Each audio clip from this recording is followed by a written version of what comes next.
Hello everyone and welcome back to Microsoft Dynamics 365 or CRM interview questions and answers video series. In this video, we will see how you can use Dynamics 365 customer engagement web API, where first of all we'll see what is Dynamics 365 customer engagement web API. I will give you a brief introduction about this. Then we will see what are the prerequisites that you need to follow before using Dynamics 365 Customer Engagement Web API, and then we will see a practical demo of how you can start using Dynamics 365 Customer Engagement Web API, and using that we will create a record into our Dynamics 365.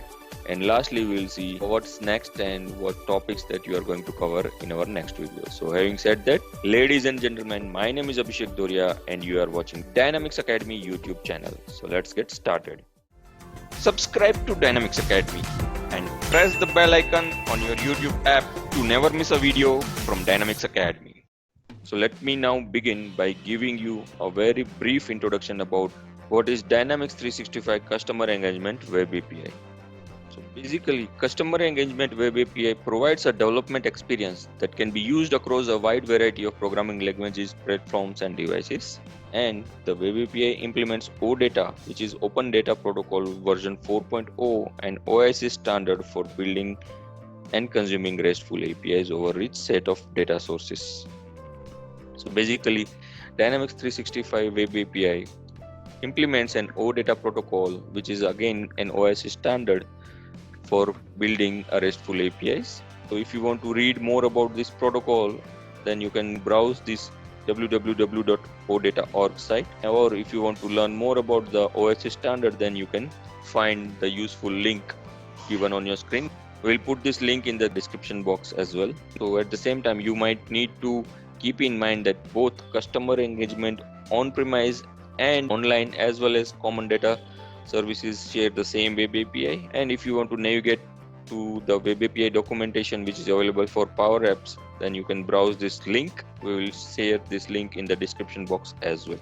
So on that note, let us now see what are the basic prerequisites that you need to have before using this customer engagement web API. So on your screen, you can see the list of must-haves or must prerequisites that you need to have before you start using this Dynamics 365 Web API. First of all, you need to have a Visual Studio 2017 or higher is recommended. You must have an internet connection. You must have a valid user account for Common Data Service instance, your username, password, and URL to connect to your CDS environment.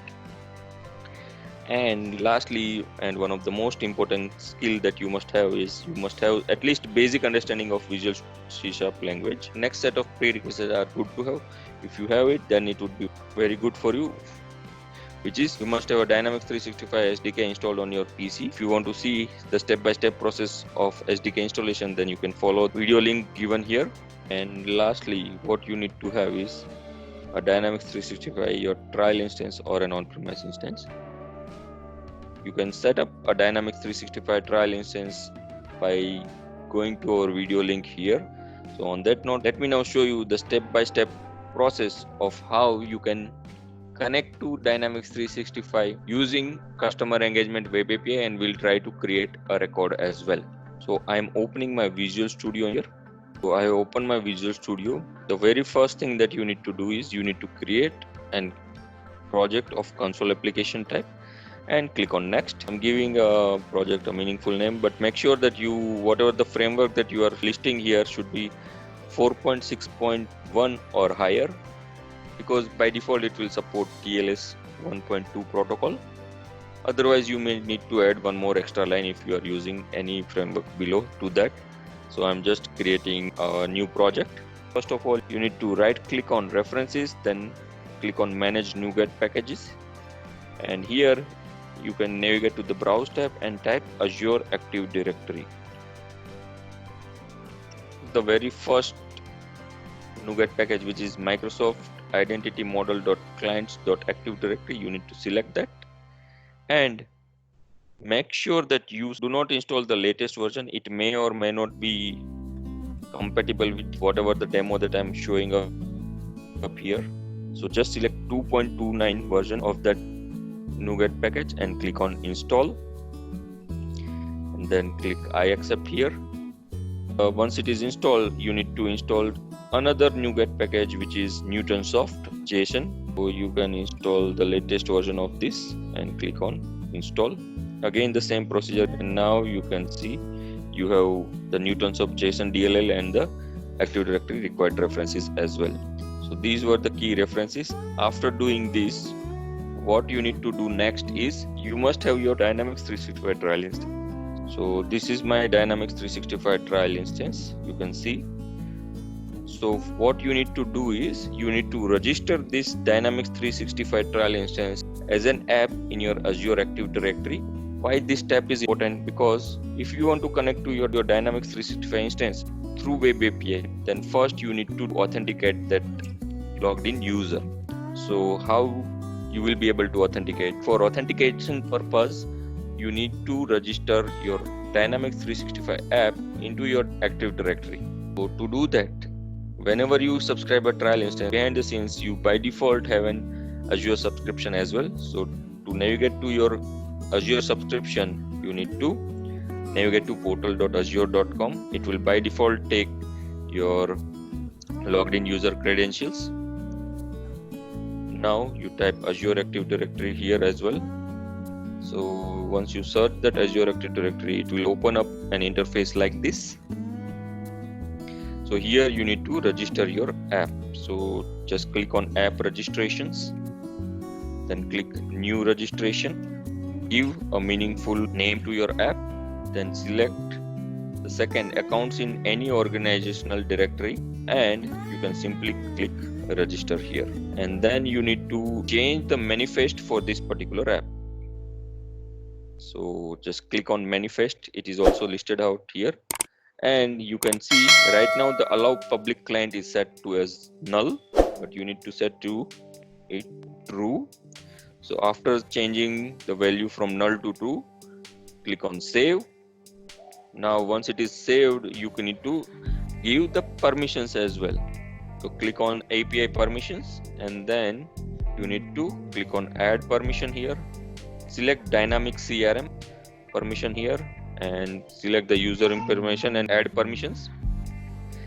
So once permissions are added, you need to grant admin consent. Just click on this button as well, and it will ask for your confirmation. Click yes, and do not forget to grant the admin consent, because if you miss this, then you will face errors while running your code. The message will clearly reads out that admin has not granted consent for this organization whenever you are connecting through your code. So do not forget to grant admin consent for this one from portal subscription as well. So now the required setup or the authentication is done. So let me now again switch back to my Visual Studio and will connect to this organization using a web API. Let me now start writing the code for first of all how to authenticate, and then I will show you code for creating the record as well. You can see I have written some using statements. You can use the same using statement, and I have modified my main method with some line of code. So first of all, what I'm doing, let me now explain these lines of code. So I'm using three variables of string type: URL, username, and password. This you can get it from your Dynamics CRM or Dynamics 365 environment URL, your login username, and your password that you normally use to log into your Dynamics 365 environment. And then this client ID, that you will get this client ID from the Azure portal where you have registered your Dynamics 365 as a new app. And then you need to specify the API version of your Dynamics 365, and you can build an API web API URL like this, and then you are using some authentication parameters, and at the end you need to authenticate using who am I response. If it is successful, then what I'm writing here is my user ID. I'm printing my user ID, and if it is failed, then I'm printing a message called user request failed with so and so, whatever the status may be. So let me now replace this generic code with the actual data. I copied, then your logged in username, then your password. Now I will remove this generic GUID, then I will get this client ID from my portal subscription. For that, again, I will go back to my portal subscription, and you will see that my current application name of that application is this one, and application or the client ID, you can see it here. You need to simply copy this client ID from here and paste it here. So this is my client ID, and before running this code, you need to make sure that your API version should be matching with your Dynamics 365 API version. To check your Dynamics 365, you can verify by going to advanced settings. So it will open up a page like this, and then you need to click on customizations, and here you can see the developer resources. Here you can see the HTTP arrays API URL. So this is, you can now see the version is 9.1. So you need to update your Visual Studio Code. So I will change my version. So now my authentication coding is done. These are the main changes that you need to do. You need to apply, change your URL, username, password, client ID, and thus verify your API version as well. So I will simply run this program. So now you can see I have successfully logged in, and it has given my user ID, which is the success criteria. It is printing me this user ID, this message. If it is successful, then I'm printing my user ID. So it is working correctly. So that means I'm authenticated successfully to my Dynamics 365 trial instance using the web API. Now let me show you how you can create a record using these APIs for all the operations going ahead. So now you can see that there are some extra additional using statements that I've added, and I've added one method called create record, where I'm passing this client, HTTP client, authenticated HTTP client as my input parameter. In that, I am declaring one JSON object called contact1, and I'm passing a very few attributes like first name, last name, annual income, and job title, and I'm creating a record with the HTTP request method, and I will get some sort of response. If response is successful, then I'm writing post succeeded, entity created. Otherwise, I am creating operation failed. So this is how I am creating a record into my Dynamics 365 instance. And here you can notice one thing, that I have never used service object anytime. I'm not using service.create method anywhere. I'm simply using my web API call. So now I will call this method after authentication is successful. So I'm just calling that method and passing the authenticated client, the HTTP client variable. So let me now once again run this. You can see now I'm getting a message called post succeeded, entity created from my create record method. Now I'll stop this. Let us now verify whether this record actually got created into my trial instance or not.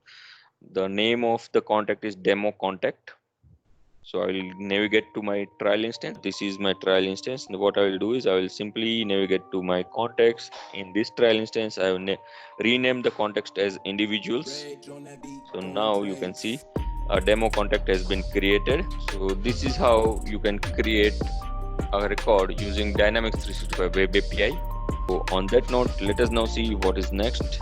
If you still have any questions or any doubts, then please feel free to leave a comment and help us in deciding the next video that you want from us. For the time being, we have kept two options for you, which is you can whether you want us to prepare early binding and late binding video. What is early binding and late binding in Dynamics 365, I will explain in detail.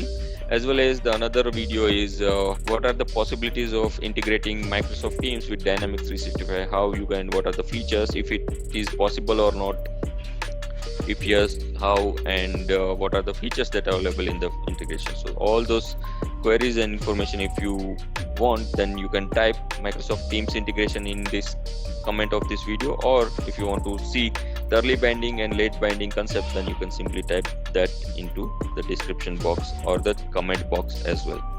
So on that note, I will end this video. You can connect with us on all the social media platforms, especially if you would like to get the live updates, you can connect to WhatsApp group. The link of all the social media platform are shared in the description box. So having said that, I thank you for watching this video till the end. So if you have learned something new out of this video, then please like, share and subscribe to Dynamics Academy. And also press the bell icon so that you will never miss any update whenever we release a new video to our Dynamics Academy YouTube channel. And on that note, I end this video and take your leave. Hope to see you all in the next video. Till then, bye bye and take care. And once again, thank you for your time.